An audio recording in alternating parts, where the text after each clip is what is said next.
hurry. Step right up and you will see on display before your very eyes a collection of some of the strangest specimens gathered together on this planet, both live and preserved. You will see the incredible Jelly Jack, the one and only boneless boy. Also, we have the amazing Herman, the human mole, living his bizarre underground life on a specially built trailer which he has left for the past 17 years. You will see Wanda, the worm woman. Also, there's Benny, bouncing Benny the Bump, as we call him, who can't wait to show you his eerie and shapeless mask, which he hides beneath the shirt and shows only when he does his famous dance, the bouncing bump. But now, before the show starts, we have a special treat. You probably never heard about the dearly departed Harry the Hen. But Harry was once known as the king of the freaks. A moment of silence in Harry's memory, please. Now, you're probably asking yourself, what was so special about this Harry that made him the king of the freaks, huh? Yeah? Is it right? Well, I get all night. Well, as you obviously want to know, Harry was a morbid little monstrosity whose very existence denied nature, and he would nibble at the notion of God the Father Almighty. For what loving father would allow breath to enter his wretched reminder of his most malignant mistake? So, what could possibly seem as despicable as I have just described? Only one thing. Behold, the head of Harry. Harry's the head, living forever on the bottle of formaldehyde, just as he requested, once vicious and vile. Now mellow and mild. Harry will be back later. Or now, on with the show!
Ladies and gentlemen, it's time to present one of the stars of our little show. I'm sure that you've all heard about some low-class establishments that exhibit their large ladies strictly because they're overweight.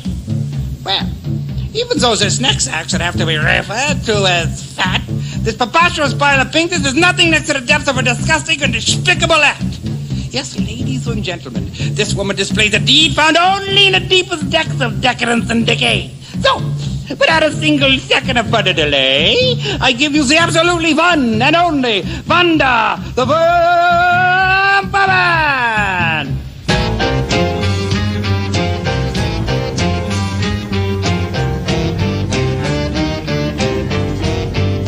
Sneering and sullying lady, as she stares and squirms, and Wanda, on a saintly smiling living figure there. I like to watch your faces fall as we disgust and shame you. Seeking succors is my game, no longer lie and damning.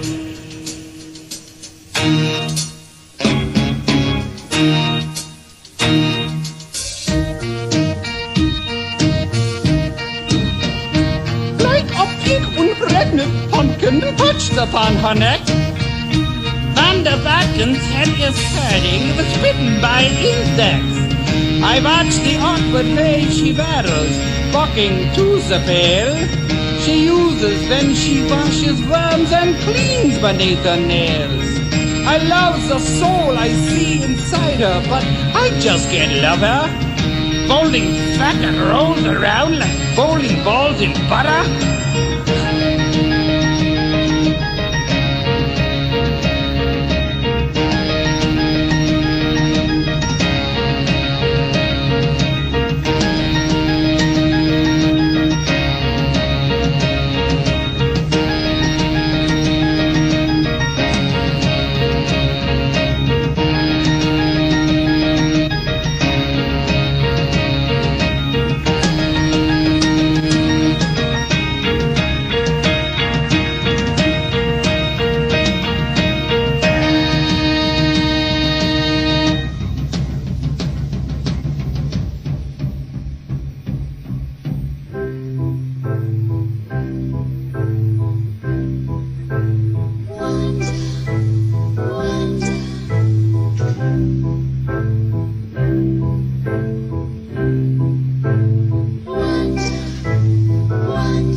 Sit upon him with my Mona Lisa smile.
Now that you've seen a little of our show, perhaps you might like to hear a little bit about the history of the freak show, huh?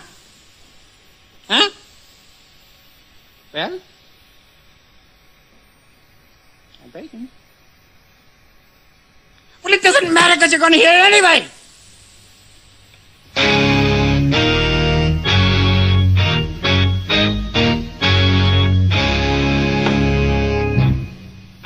For 100 years, from the 1850s to the 1950s, there was many of these shows constantly touring America.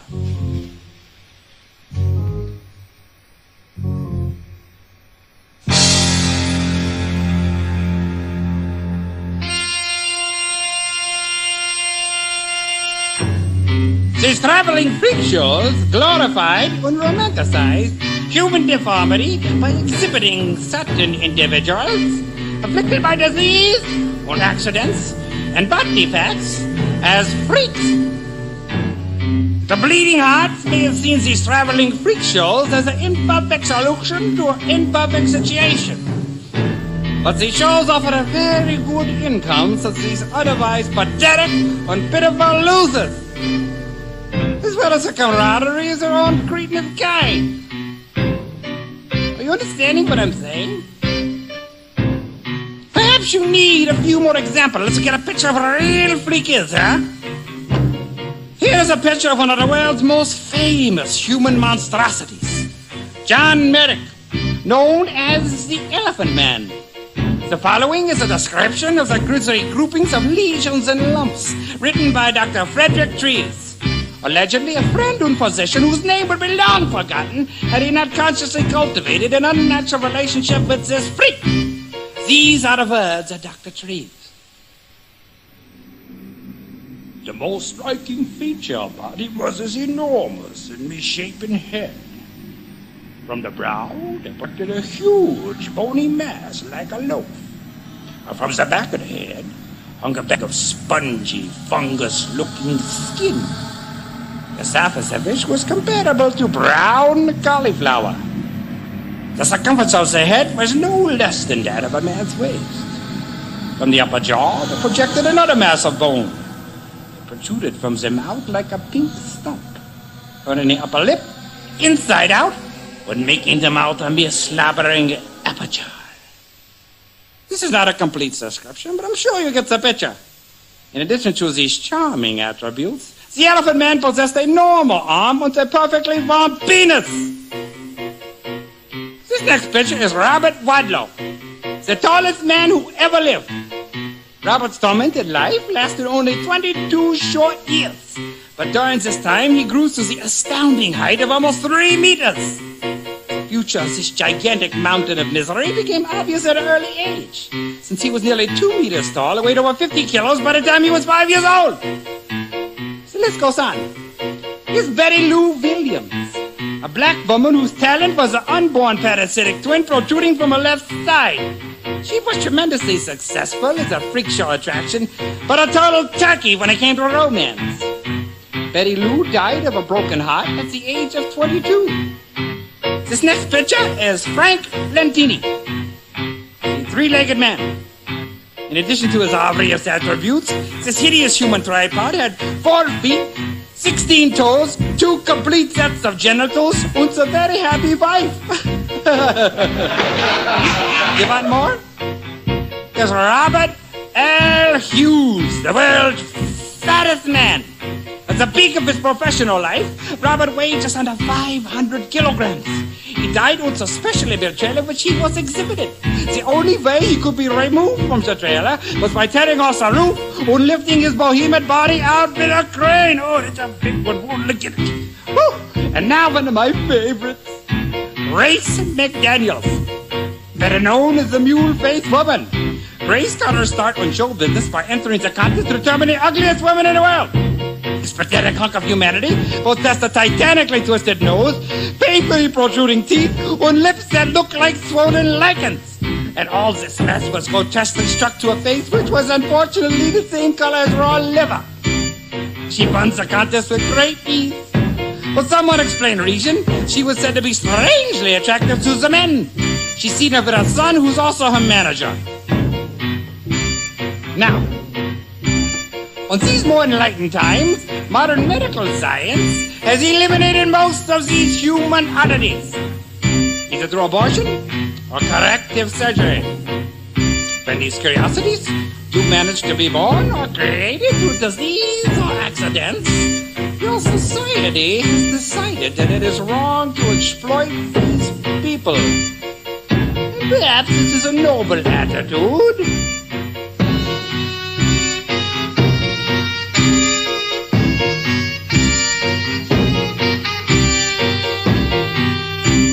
But perhaps, too, it is a denial of the ugliness and deformity which you normal people feel within.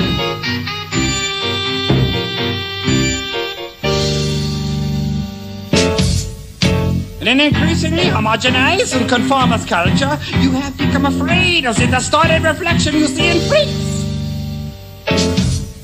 At the same time, they are denied the ability to exploit what may be seen as their only gift. Condones the exhibition of these human oddities, but the freaks will still get stared at. The only difference is they no longer get paid for it. Except by me, of course.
So, once again, we will move on to one of the true freaks of our little show.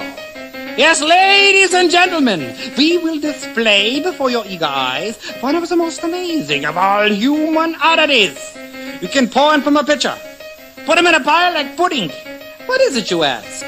Might it be a human amoeba bloated big by blood, or merely a minor miracle made of moldy mud? You will never know.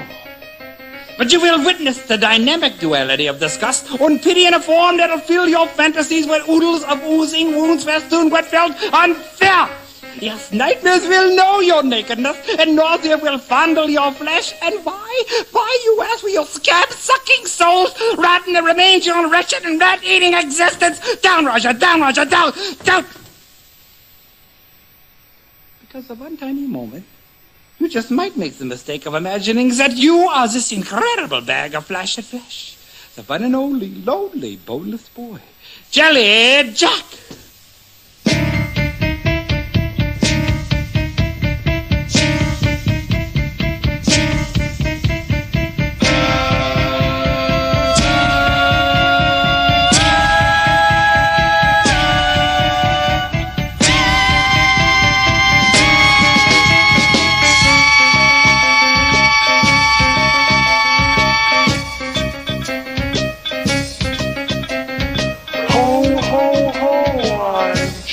Jack, the jolly boneless boy. Ho, ho, ho, I'm Jelly Jack, the jolly boneless boy. Ho, ho, ho, I'm Jelly Jack, the jolly boneless boy. So, once again, we will give you another freak show history lesson. You probably heard about the blowout. And the blow up? Well, I'm sure you've heard about the blow job.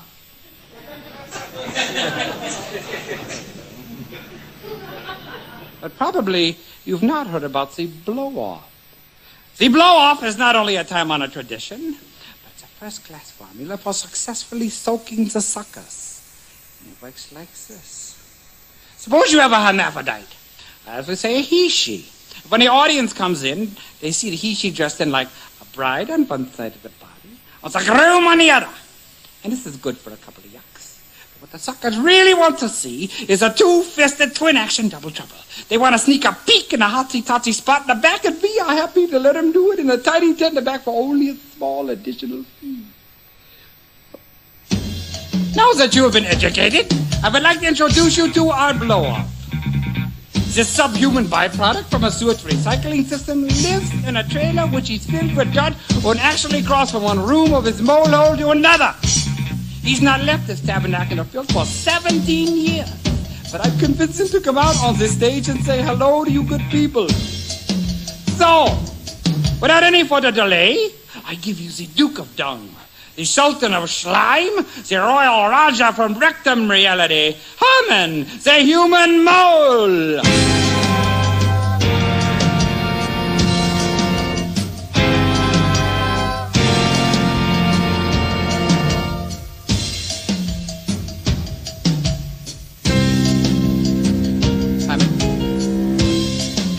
the music! Stop the music, please! Stop the music! Stop the music. Once again, I give you Herman, the human mole!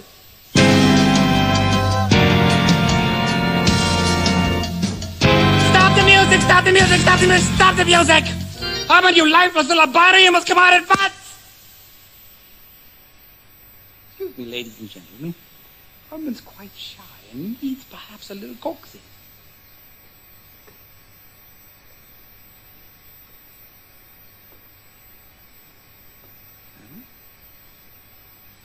Herman, you little creep, this collection of maggot manure, you will come out on the stage right now, or they will bring you no dinner after the show. Do I make myself clear? Now, we can all enjoy the carefree antics of this frivolous and fun-loving fellow as he freely frolics about on the stage. Once again, I give you Herman, the human mole!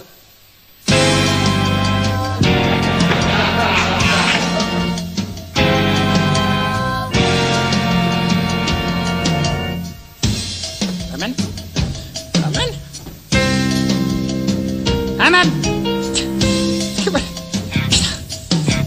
Get up the curtain!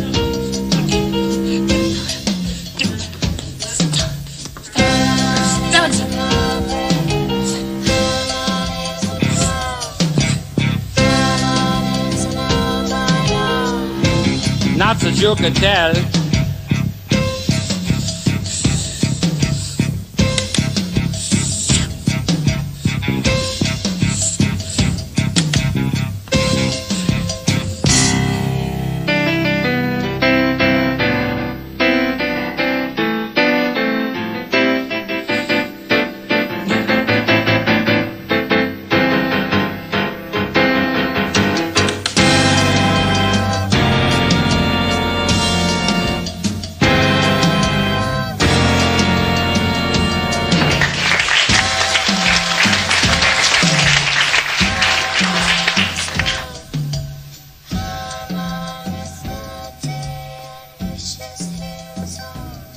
But he isn't.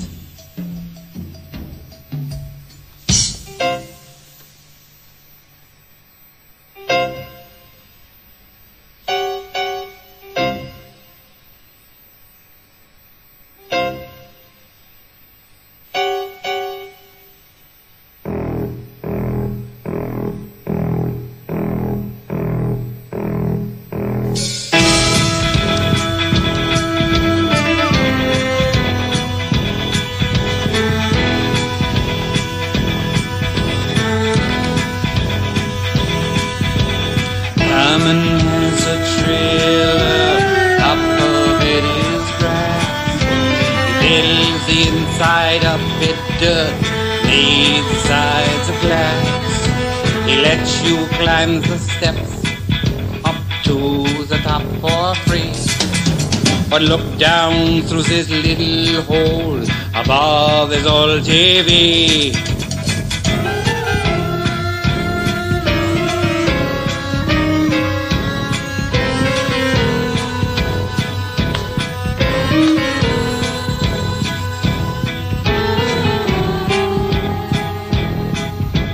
But if you want some more, you pay to go inside the tiny windows of the trailer in which Herman hides. Herman plays piano, but no one is around. He has an upright baby Steinway underneath the ground.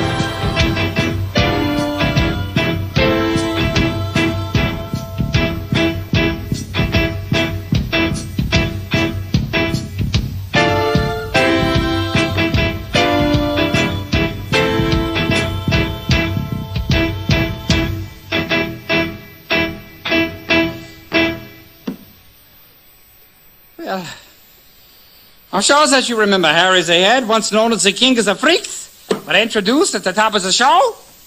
I said that Harry would return. Well, now it's time to turn our attention back to this delightful and delicious little demon. Yes, Harry left us once for a while. Harry left for love. And if you can imagine a sight more disgusting and despicable, please tell me, and I will make a star of him. Never mind. As I was saying, Harry left a freak show in the arms of a beautiful young woman, and even though this was a sick and twisted situation, undoubtedly doomed from the very start, who could blame him? Harry was such a monumentally miserable half-human that this sober situation was surely his only opportunity for happiness of any kind. It's kind of sad, don't you think?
Eventually, the beautiful young woman brought the poor dead human head back home here at the freak show where he belongs. And yes, Harry was a wretched runt, and mean as hateful as a hangman with a hemorrhoid. Oh, but I don't think anyone deserved his fate. Some say he died of a broken heart. But I know this was not true. Harry didn't have a heart. He didn't have a heart. He didn't have a heart. Well, now you may think you've seen some strange things in our little show, huh? Well, let me assure you that nothing you've seen so far could possibly prepare you for the final act. Yes? But first, let me explain a little bit about the performer you're about to witness. This is a man for whom the word stupid can only be seen as a summit of highest hosannas. Or perhaps you might say he's handsome. Perhaps God has in some way compensated for the abysmal and absolute lack of intelligence which he has bestowed upon this man. This is not an unreasonable assumption. But no. This man is as plain as a potato popsicle.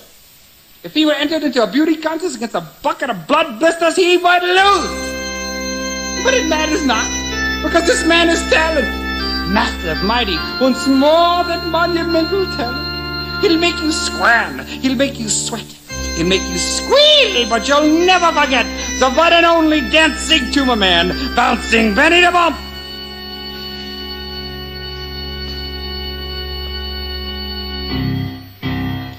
will start his act in just a moment. But while he's putting himself in a proper mood, I would like to tell you about the day I discovered Benny. You see, I was riding on a bus. Then suddenly, I became aware of this powerful but pea-brain presence across the aisle from me.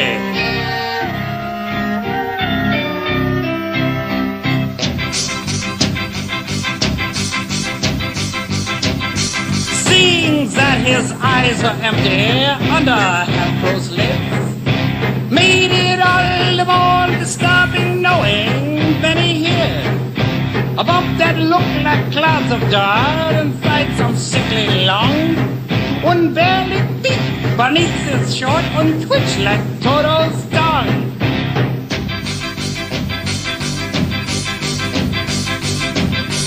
Now he dances on the stage along with all the rest, where weaker souls can hide their eyes while Benny bears his chest. He rubs his bump with oleo and little bits of meat, and throws his shapers in extents on downwards towards his feet.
Until he hears his mother's favorite polka. Then he'll dance. The record player goes too fast, but Benny doesn't care.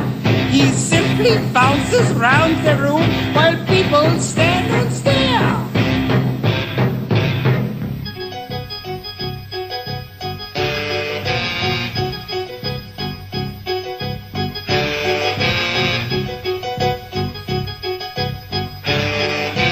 Benny really only cares about one single thing. He collects some magazines called Women in the Ring. He keeps them all in plastic bags, and everybody says that Benny talks to them at night before he goes to bed.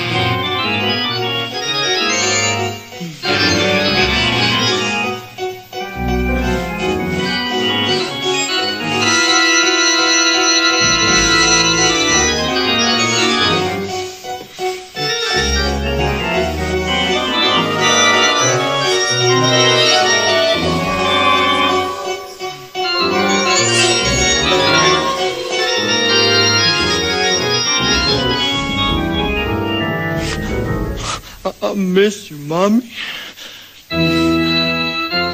Mommy.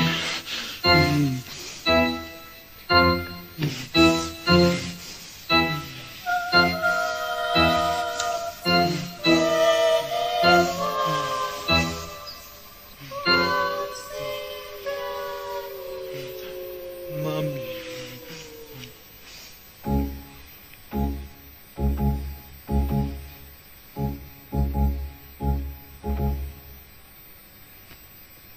I need someone to wrestle with. She's everywhere rude, and hold me in her handlock if she was feeling good. She'd probably have a ponytail that stuck out from the back, and I bet her eyes would shine right when she was there. mean sometimes.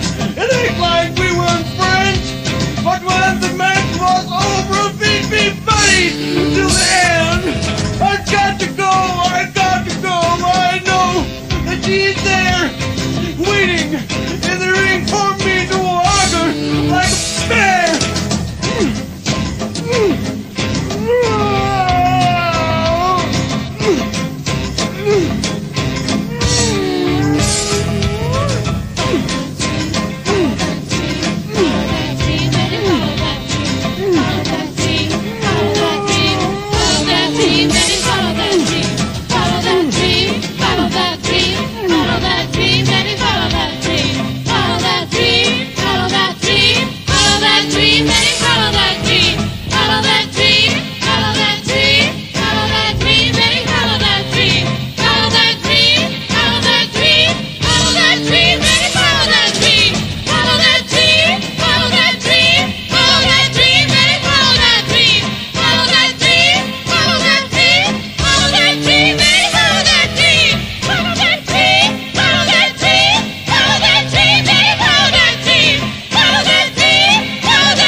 Excuse me, Mr.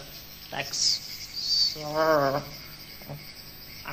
I haven't had my dinner yet.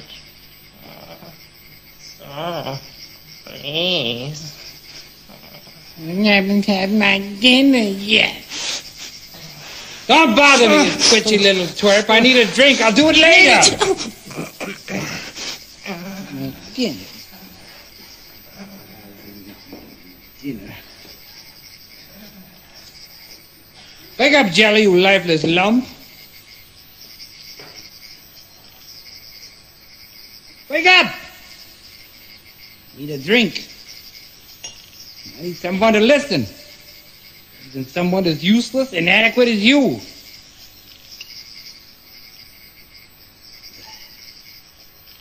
I was the best, Jelly, you hear? I was the best lion tamer there ever was.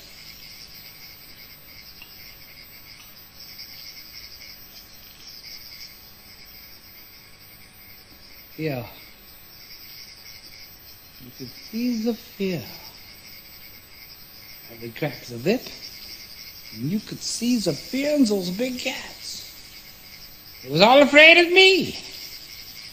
Hadn't been for his backbiter.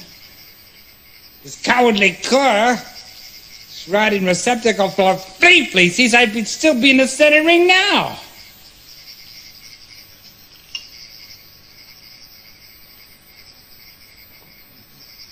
Still hearing the cheers of the crowds, I took my bows. Thank you.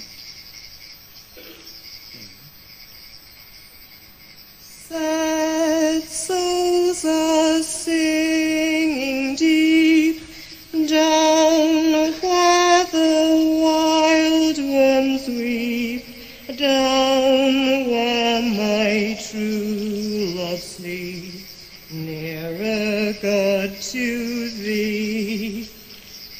Sad souls are singing deep down where the wild ones weep, down where my true love sleeps.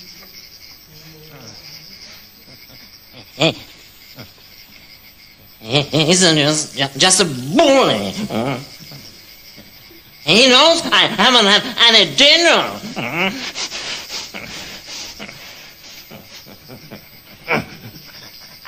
I don't need him. I'll quit. That's what I'll do. I'll quit. I can find another show that needs a human more.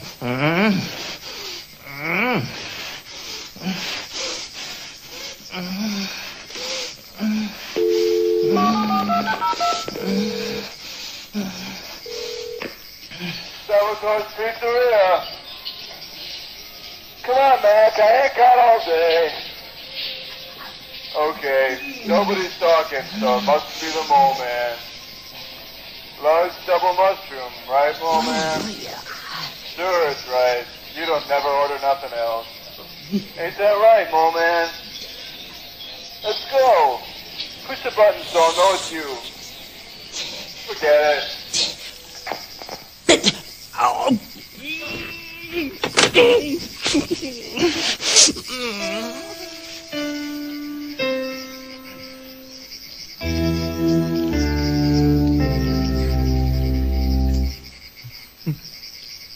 I sure like to look at these pictures of you, Mommy. But you and Daddy never looked like you was having a very good time when you was on vacation. Daddy never looks happy in any of his pictures. Maybe this one with his secretary. Well, why did he run away, Mommy? I like this picture of Aunt Gladys when she was taking care of me. She was always so nice. She must have been having fun with Uncle Max in this picture right here. They look real happy. Oh, here's me with Grammy and Grandpa. But they're kinda like Daddy. They wasn't ever happy too much. And this here is a picture of you in that graveyard place where you used to go all the time.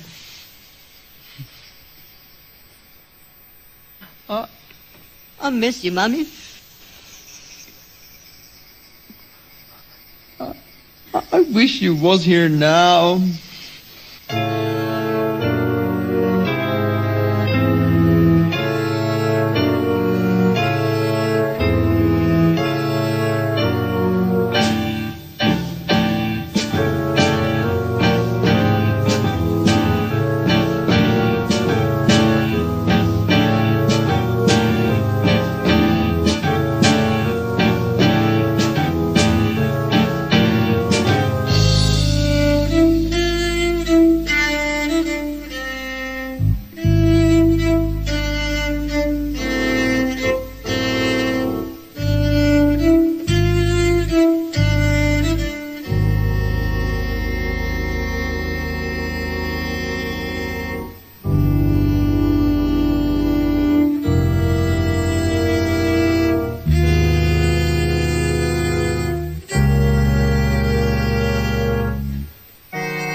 Rock of ages, block the way of the wind that harbors hate, so the sickness sitting on us will...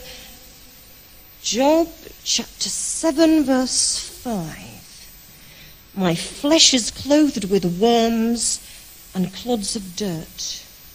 Rock of ages, roll away, and our secret will be safe from the... I told her I would be back. I told her no lion could stop the great Texas Fritz.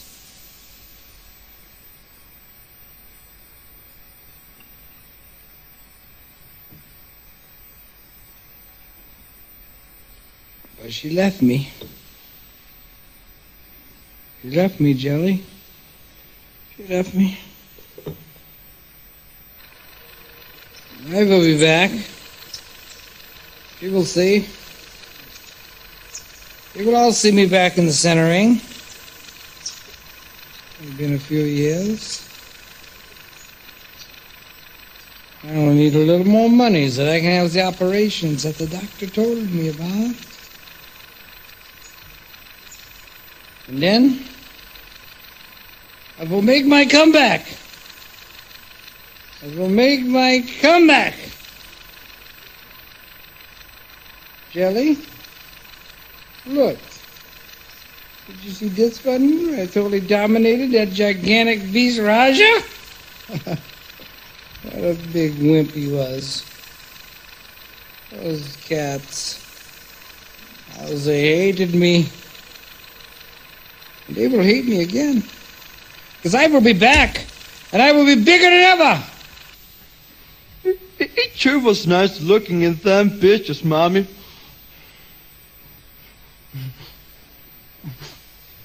I love to look at them pictures. Makes me feel so good.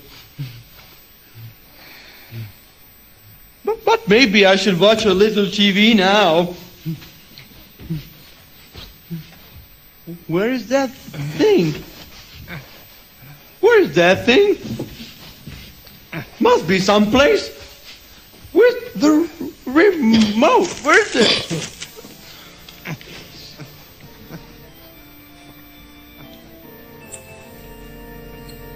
Rock of ages, fall on me, and my sinful soul will be free to flee the pox upon us and to kiss our Father's feet. Rock of ages, let your weight push. Isaiah chapter 14, verse 11. The worm is spread under thee, and the worms cover thee.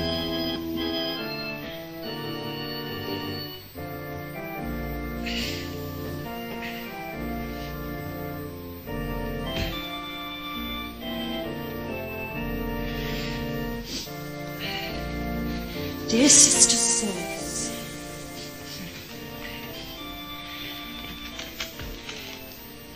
dear Sister Solace,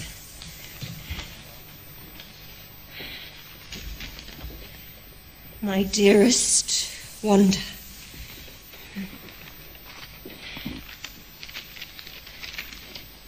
I hesitated just as he stepped forward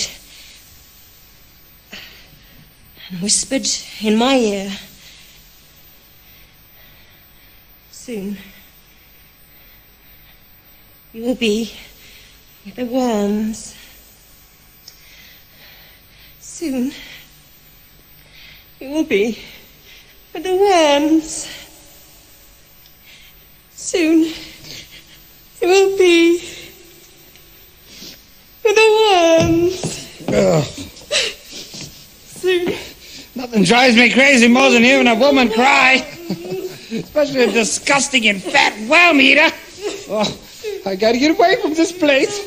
I will make my comeback. I will. I will.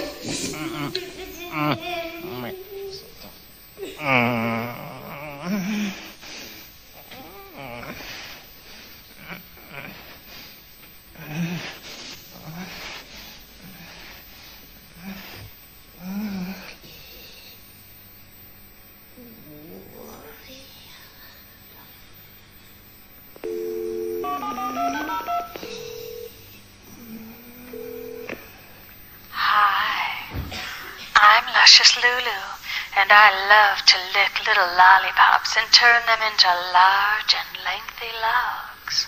Wouldn't you like a lick? No answer.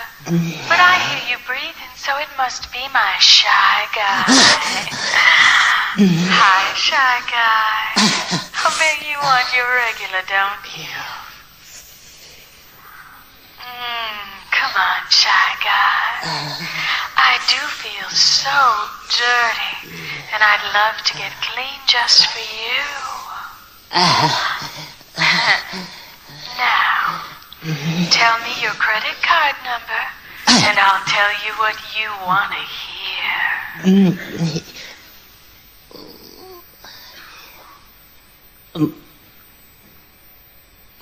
Master. Card number 3, 5, 8, 2, 6, 9, 4, 0, 0, 8, 3, 2, 3, 2.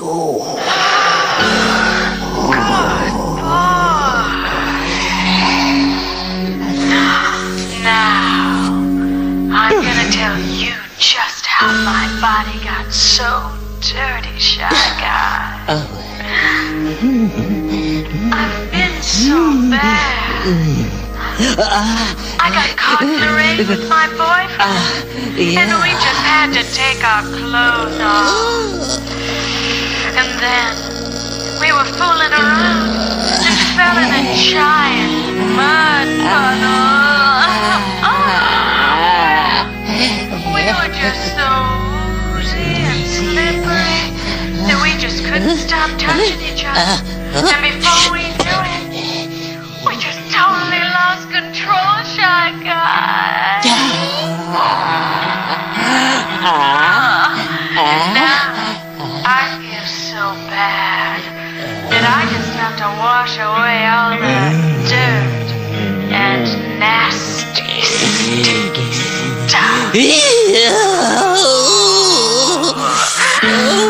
I'm washing my breath now, shy guy. And my nipples are big and hard, just like they were when my boyfriend rubbed mud all over them. And then he rubbed it on my stomach. And then I looked down between his legs. And shy guy, he looked so big and mean, all covered with that black, slimy mud.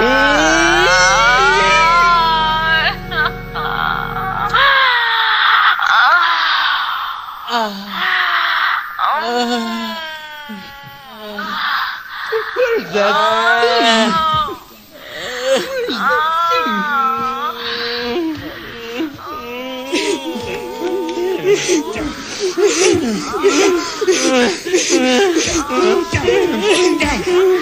There you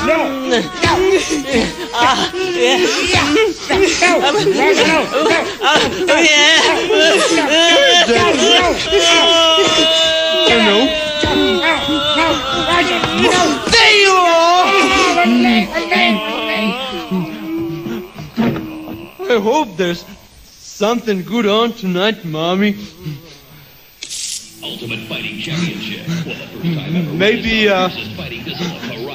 Maybe a tag team match. Wouldn't that be great, Mommy? A match with Vicky the Viper and Kathy Crusher. Most claim to see the image of the Virgin with her arms outstretched. Against the kitten killers. Those kitten killers are real mean, Mommy.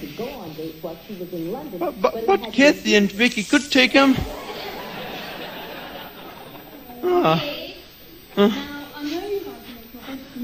I hate all these all-police shows.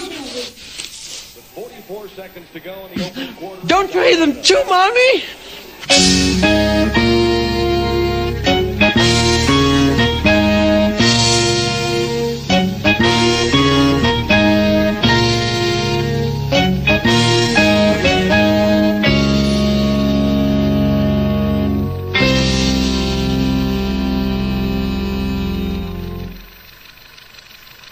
big cats. How they hated me. Actually, everyone hated me. They all hate me. And they still do. Did you know that, Jelly? Of course you do, you slimy secretion from a sea slug. Because you hate me too. But you know, that's why we are so successful here at the Freak Show. Because I make everybody hate me. They love to hate me. Because everyone hates me so much. They all love you poor downtrodden, dirt-eating freaks. Oh, but Roxanne didn't hate me. Oh, I used to love to watch her when she was way up at the top of the tent. Jelly, I can still see her legs. I close my eyes. It's almost like I can reach out and run my finger across the curve of her calf and feels a slight depression on the back of her knee. Oh, Jelly. Did you know the trapeze girls always have the most beautiful legs? And Roxanne was the loveliest of them all, and she left me. She left me. Because that one little accident, she left me.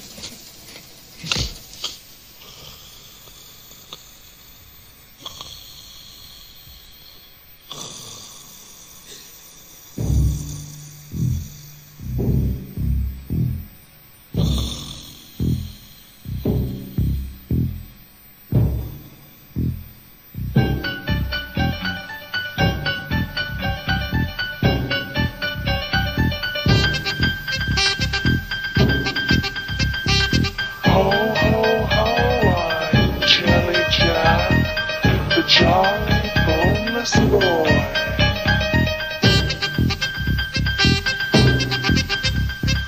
I live inside a jar beside the rooster boy named Roy.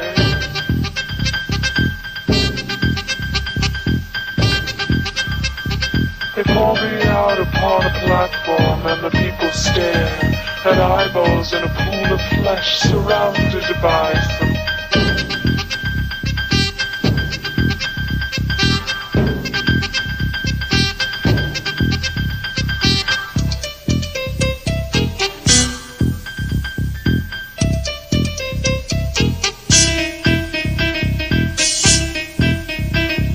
I wish I was a cowboy or maybe just a bird, singing simple melodies that no one ever heard, soaring with the winter wind or bringing in the spring, scaring air with orioles and bumblebees that sting, making babies proud of all the buns that I would bring. I'd sit up high above the ground and laugh as I looked down at all the silly humans as they slowly trudged around. But as I see the end of evening turn into the night, the bird inside my brain becomes a light that is too bright.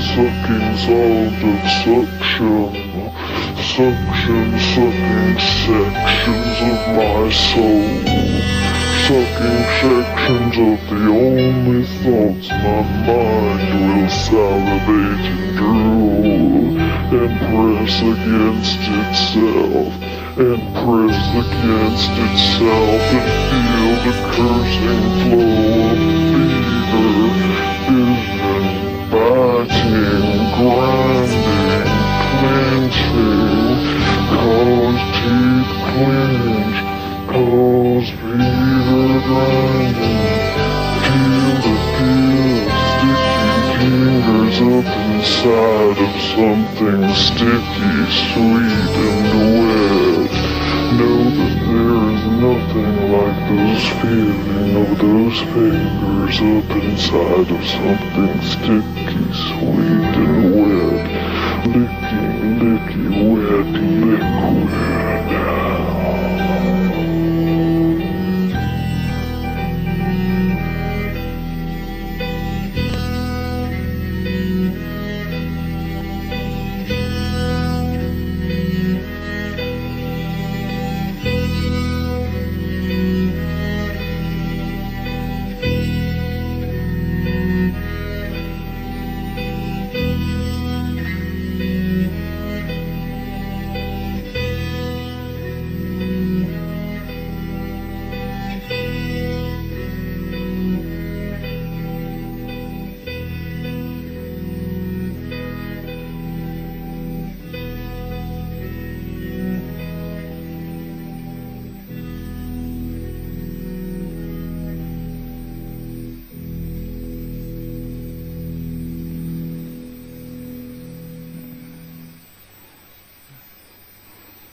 I hope so, 'cause you haven't called for a while. How are you, Mr. Herman? It's okay if you don't answer. I know you're not mean. You're just shy. You're not mean or anything. I'm shy too, Mr. Herman. So I know what it's like to want to be with people but not know what to say. Hey, maybe we can just be together on the phone and not say anything. I bet you'd like that, Mr. Herman.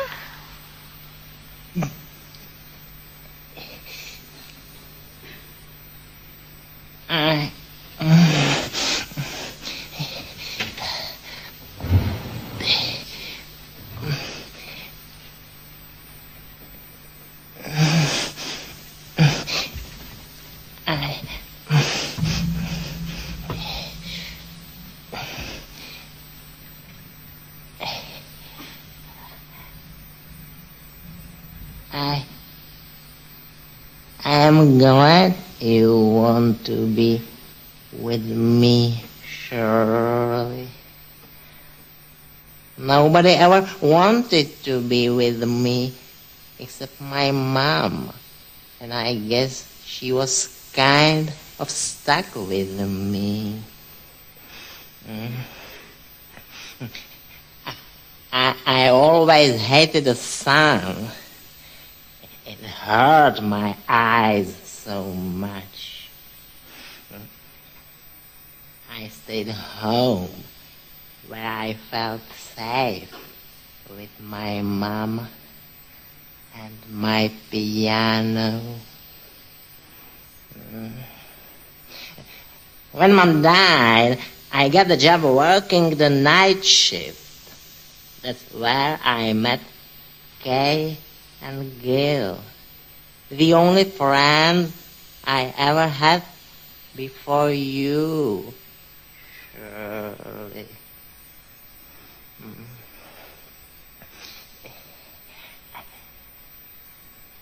I had a crush on Kay, and she and Gil were both really nice to me.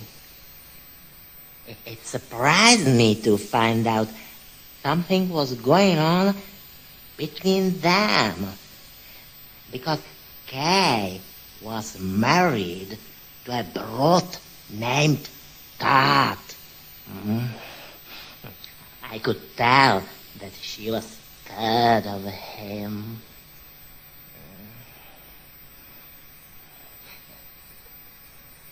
My house was nearby, and it wasn't too long before Gil suggested that we go there for our dinner break. After eating, my piano playing would always put them in a romantic mood. And I would sweetly leave.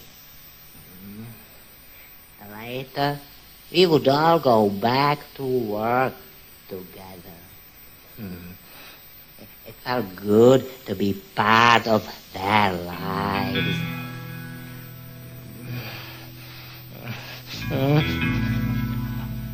One night, I ran into Todd. When I wouldn't tell him where Kay was, he hit me violently with his fist. Again and again. Later, as I returned home, I heard shouting and glass breaking, and prayed I wouldn't be too late. But I was. Kay and Gil were motionless on the floor when Todd came after me too.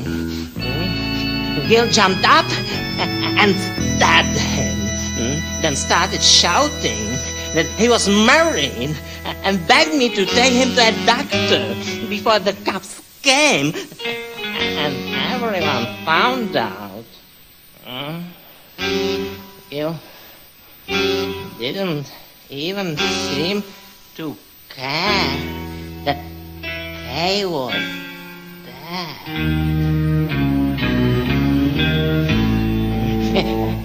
He made me drive too fast. I was blinded by oncoming headlights and lost control. We went over a cliff, and Gil was killed instantly. I ran away, afraid that everyone would blame me. I stayed in a cave for days. Or maybe it was weeks or years. Dirt caked over my sensitive skin. One night, some man cornered me. I cowered in fear and hatred. But they took me in and gave me my own trailer and a new identity. Herman, the human mole. It's worth it. I may be a freak, but it's worth it if I never have to see the daylight or another human face again. I'm sorry, Mr. Herman, but my mom is calling, so I have to go. But please call back soon. I love you, Mr. Herman. Bye-bye.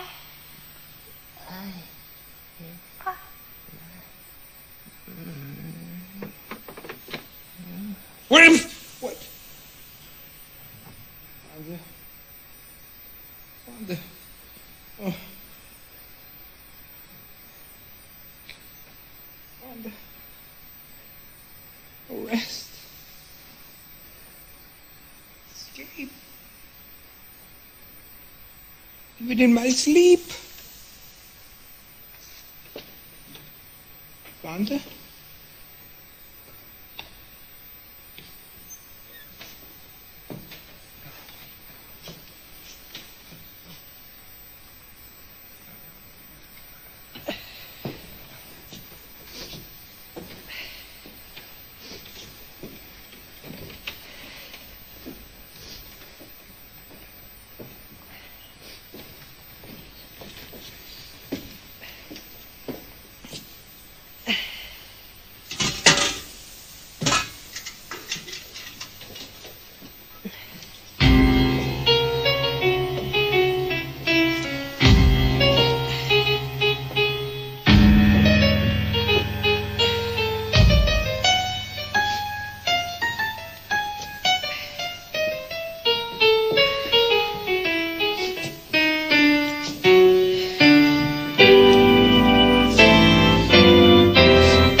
Tooth! It's disgusting. These letters. Dear Sister Sardis? Dear Sister Sardis?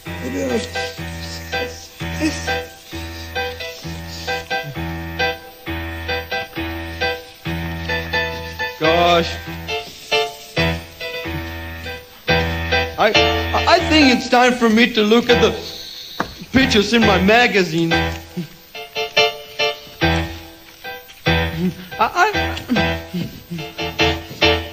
I hadn't looked at him since maybe yesterday.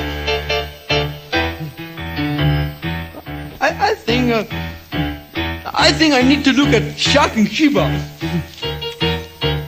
I hadn't looked at her for a long time, and she's so neat. The way she puts a sleeper hold on all those other wrestlers and never really hurts them that much.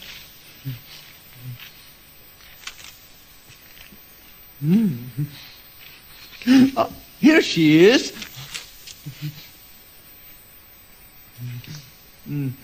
Gosh. She's so pretty.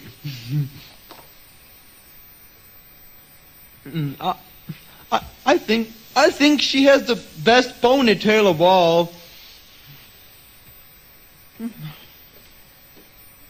I wonder if she needs any friends. Maybe.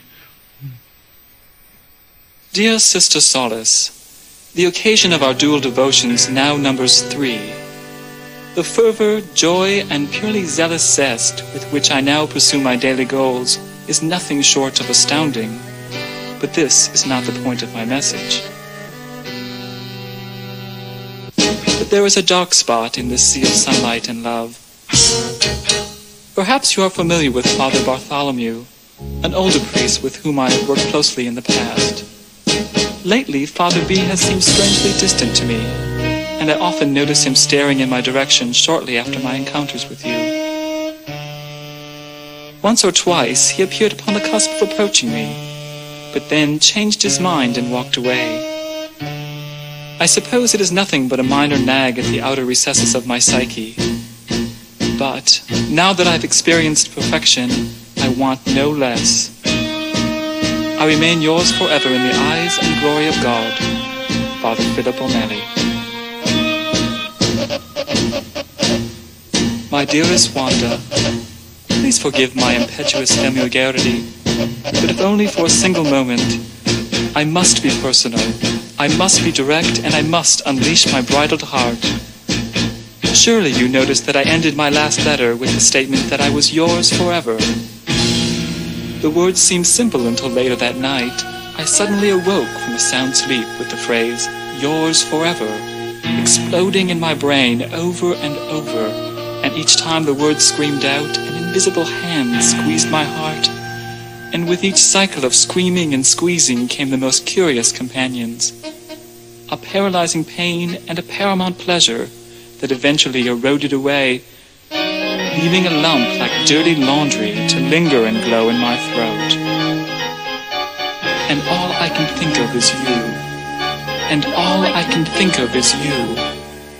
And all I can think of is how clean and purified I feel after ripping open my soul and displaying the depth of emotion my heart holds for you, and you alone.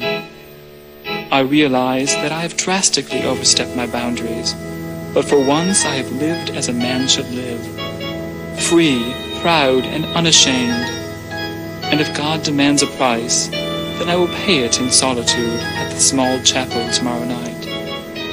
Until that moment, my heart hangs on the tenderest of hooks. I love you, Phil. Dear Sister Solace, Anguish is my name. For the past 48 hours, I have done nothing but read from the scriptures, and by now have collected more than a sufficient number of passages to support any and all chaos my mind might choose to manufacture. But I do know this. In my meager mind, torment reigns supreme. And is this torment a true manifestation of Satan?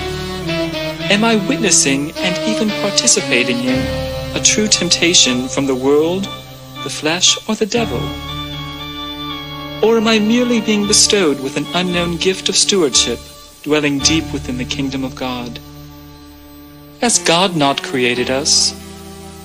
And is not what we have given to each other and to the world around us not infinitely superior to the slimy sea of lust-infested maggots writhing and twisting throughout this pool of pus we laughingly refer to as civilization?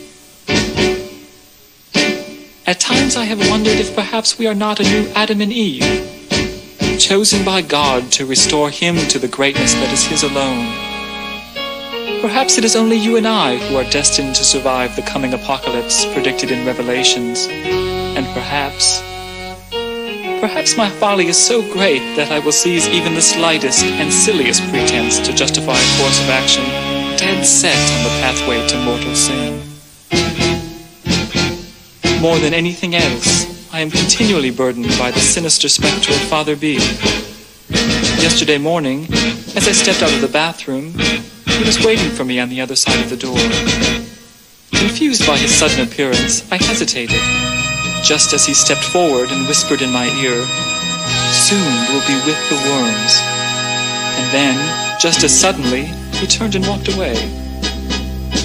At that point, I was so startled that I jumped backwards into the bathroom, slipped on the tile floor, and broke a tooth as my head hit the sink. Tired and bleeding, I sat on the floor and wept like a baby until finally falling asleep. That was several hours ago, and now my misery is written down on paper in front of you. I don't know what else to do with it, but perhaps God will reveal his plans for me soon. Exercise redemptive love at every opportunity, and always cherish your gifts. Father Philip O'Malley.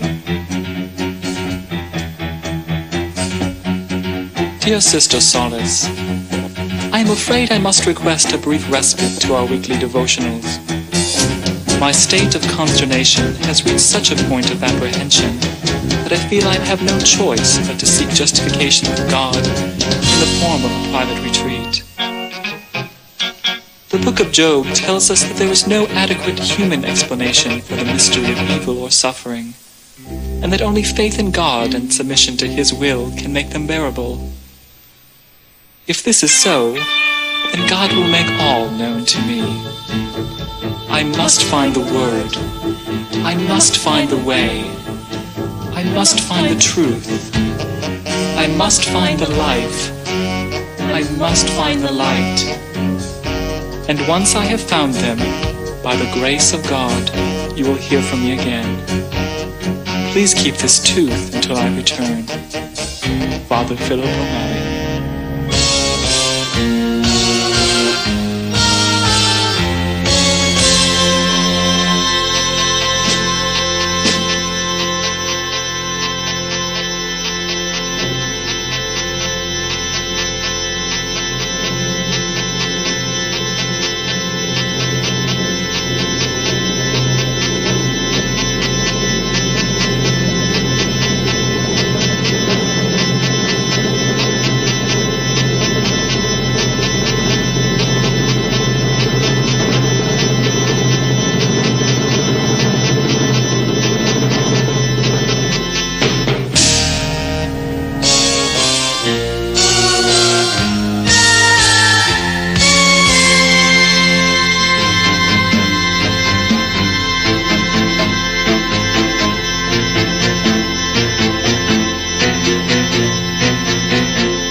I was looking for my monocle.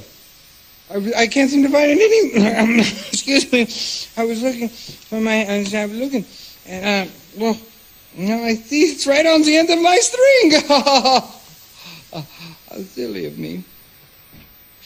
Excuse me, please, Wanda. Excuse me. Please. No! Bouncing Benny the Dummkopf. Where you going, chubby puppy? I gotta go, Mr. Tex. There's a lady wrestler out there waiting for me. She's out there somewhere, and I just gotta go find her. Benny? Your stupidity would make a stump look lucid. You think the world's overflowing with these huge hammerlock honeys? You think there's 2 or 3 waiting around every corner for you to knock? That's not the way of the world, Benny. Now, please, calm yourself down and go back into your trailer. Well, Mr. Tex, since Mama's been gone, I don't have any friends, Mr. Tex, and it seems like everybody should have a friend. And I know I could be real good friends with Lady Rester. No friends. No friends. Benny. My cute and cuddly little comrade. My fond and flapping fellow. I do know how lonely you've been without your dear sweet mama. I've done everything I could to replace her undying devotion with the warmth and the care of this loving little family here at the freak show. Now, Benny, you think that's your mama? A dearly adored soul that sits with angels and saints who wants you to leave the bosom of this loving little family just to find some violent, villainous vixen? Is that the kind of person you want to replace a mother's love? Benny, my boy, I am ashamed of you. Gosh, Mr. Tex,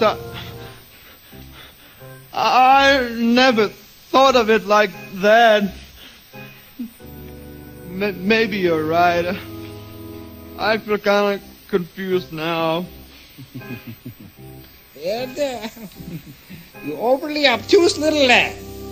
You've obviously overloaded your large but limited facilities. I think maybe a good night's rest. No! What's that? Benny. No. Herman? Herman? Don't listen to him. This is not your family. He's a wash-up alcoholic bully with everyone, most of all himself. Go. Go now, Benny. Well, if you don't go right now, you will never leave this place. Please, follow your heart, Benny. Go. Well, please go. I think maybe you're right, Mr. Herman. I'm sorry, Mr. Dexter. Benny, wait! I gotta go. Benny, wait, please! No, don't go, Benny! Benny, please! Benny, my boy! Benny, please, don't go! Benny! Benny, please! Don't go, Benny, please! No! Benny?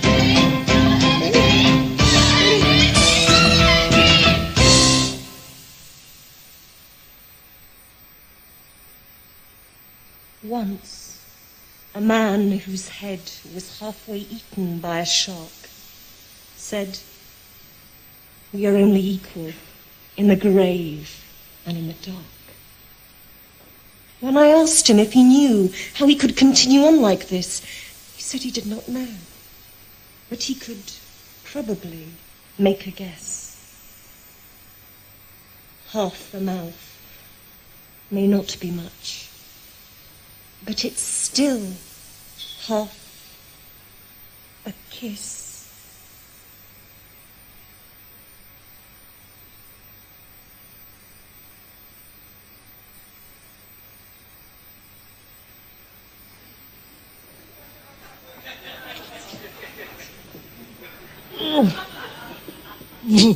The worm!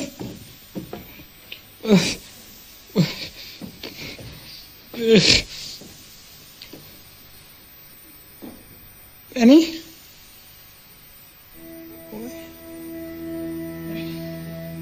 Wanda? Wanda?